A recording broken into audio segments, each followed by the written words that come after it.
ಬೆಳಗಿನ ಜಾವ ಇಲ್ಲ ಒಂದು ನಿಮಿಷ ನಮ್ಮ ಬಾಗಲಕೋಟೆಗೆ ಇರ್ತಕ್ಕಂಥ ಹಾರ್ಟಿಕಲ್ಚರನ್ನು ಕೂಡ ಅಲ್ಲಿ ತೊಗೊಂಡೋಗಿರೋ ಅದನ್ನು ಎಕ್ಸ್ಕ್ಲೂಡ್ ಮಾಡಬೇಕು ಅಂತ ಹೇಳಿದ್ವಿ. ಅದನ್ನು ಎಕ್ಸ್ಕ್ಲೂಡ್ ಮಾಡಿದ್ವಿ ಅನ್ನೋದನ್ನು ತಾವು ತಿಳಿಸ್ಬೇಕಾಗತ್ತೆ. ಆಯಿತು, ಈಗ ತಾವು ಸಹ ಮಾತನಾಡಿದ್ದೀರಿ, ಅದು ಕೇಳಿಬಿಡಲ್ಲ, ಹೇಳ್ಬಿಡಿ. ಸನ್ಮಾನ್ಯ ಅಧ್ಯಕ್ಷರೇ, ಇವತ್ತು ನಮ್ಮ ಕೃಷಿ ಸಚಿವರು ಈ ಒಂದು ಹೊಸದಾಗಿ ಮಂಡ್ಯದಲ್ಲಿ ಕೃಷಿ ವಿಶ್ವವಿದ್ಯಾಲಯ ಮಾಡಬೇಕಂತೇಳಿ ನಿರ್ಣಯ ಮಾಡಿದ್ದಾರೆ. ನಮ್ಮದೇನು ಅದಕ್ಕೆ ತಕರಾರಿಲ್ಲ. ಆದರೆ ಈ ಕೃಷಿ ವಿಶ್ವವಿದ್ಯಾಲಯದಲ್ಲಿ ಕೃಷಿ, ತೋಟಗಾರಿಕೆ, ಪಶುಸಂಗೋಪನೆ, ಮೀನುಗಾರಿಕೆ, ರೇಷ್ಮೆ ಕೃಷಿ, ಅರಣ್ಯಶಾಸ್ತ್ರ ಇವೆಲ್ಲನೂ ಇನ್ಕ್ಲೂಡ್ ಮಾಡಿದ್ದಾರೆ. ಏನೋ ಶಿಶಿಪಾಲ್ ಹೇಳ್ತಾರೆ, ಅದನ್ನು ಹೊರತುಪಡಿಸ್ಯಾರ ಅಂತೇಳಿ ನನಗೆ ಗೊತ್ತಿಲ್ಲ. ಅದೇ ತೋಟಗಾರಿಕೆ, ಕನ್ನಡದಲ್ಲಿ ತೋಟಗಾರಿಕೆ.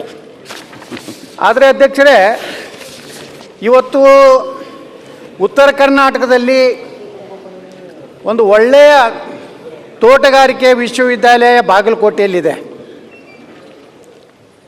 ಇದರ ಮೂಲ ಉದ್ದೇಶ ತೋಟಗಾರಿಕೆ ಬೆಳೆಗಳ ಒಂದು ಸಂಶೋಧನೆ ಆಗಲಿ, ಅದರಲ್ಲಿ ಹೊಸ ಹೊಸ ಬೆಳೆಗಳಲ್ಲಿ ಪದ್ಧತಿಗಳನ್ನು ಸಾಕಷ್ಟು ಅತ್ಯುತ್ತಮವಾಗಿ ಇವತ್ತು ಕಾರ್ಯನಿರ್ವಹಿಸ್ತಾ ಇದೆ.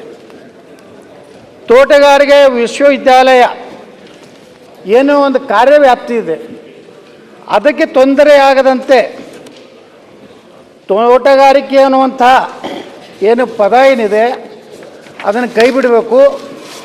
ಯಾಕಂದರೆ ಅಧ್ಯಕ್ಷರೇ, ಇದು ತೋಟಗಾರಿಕೆ ಒಂದು ನಮ್ಮ ಬಾಗಲಕೋಟೆಯ ಒಂದು ತೋಟಗಾರಿಕೆ ವಿಶ್ವವಿದ್ಯಾಲಯ ಇಡೀ ರಾಷ್ಟ್ರದಲ್ಲೇ ಪ್ರಥಮ ಸ್ಥಾನದಲ್ಲಿದೆ.